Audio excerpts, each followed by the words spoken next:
One day, Goddess Parvati was at home on Mount Kailash, preparing for a bath. As she didn't want to be disturbed, she told Nandi, her husband Shiva's bull, to guard the door and let no one pass. Nandi faithfully took his post, intending to carry out Parvati's wishes. But when Shiva came home and naturally wanted to come inside, Nandi had to let him pass. Being loyal first to Shiva, Parvati was angry at this slight, but even more than this, at the fact that she had no one as loyal to herself as Nandi was to Shiva. So, taking the turmeric paste which she was bathing with from her body and breathing life into it, she created a Ganesha, declaring him to be her own loyal son. The next time Parvati wished to bath, she posted Ganesha on guard duty at the door.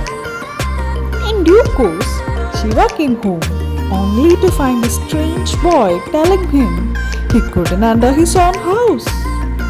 Furious Shiva ordered his army to destroy the boy. But they all failed. Such power did Ganesha possess, being the son of Devi herself. This surprised Shiva. Seeing that this was no ordinary boy, the usually peaceful Shiva decided he would have to fight him. And in his divine fury, severed Ganesha's head, killing him instantly. When Parvati learned of this, she was so enraged and insulted that she decided to destroy the entire creation. Lord Brahma, being the creator, naturally had his issue with this and pleaded that she reconsider her drastic plan.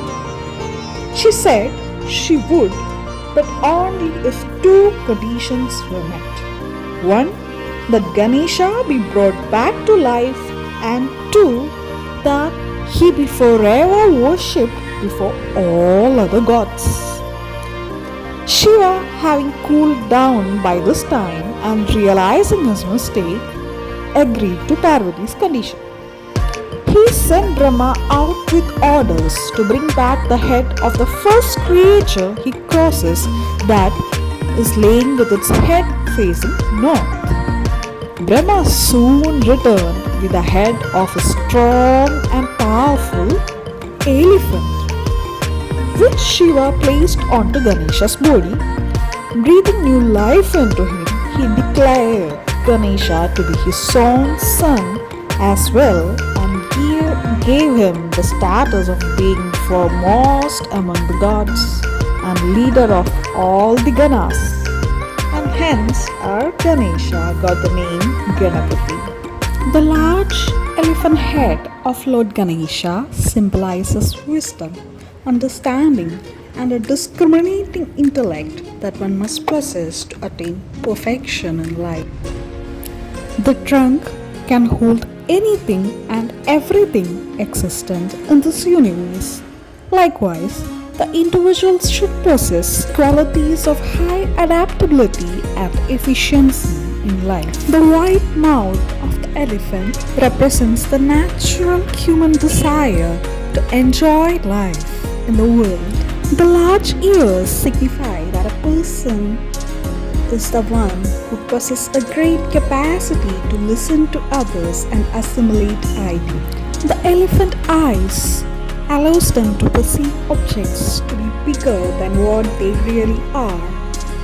This indicates to surrender one's pride and attain humility. Usually, elephants are the path makers in forests.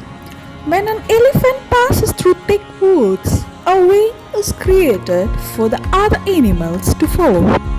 Lord Ganesha is worshipped first before starting anything new. Lord Ganesha clears the obstacles and paves the way for us to move forward in life. The two tusks denote the two aspects of the human personality, wisdom and emotion. The right tusk represents wisdom and the left tusk represents emotion. The broken left tusk conveys the idea that one must conquer emotions with wisdom to attain perfection. The Trishul, which is a weapon of Shiva, or forehead, symbolizes time, past, present, and future, and Lord Ganesha's master. The trunk also makes them attuned to any circumstances of life.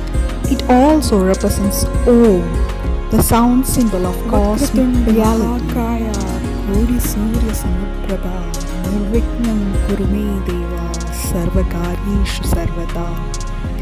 I worship the Lord with a curved trunk and huge body, with the effulgence of core suns. Let him remove the obstacles to all my deeds and lead them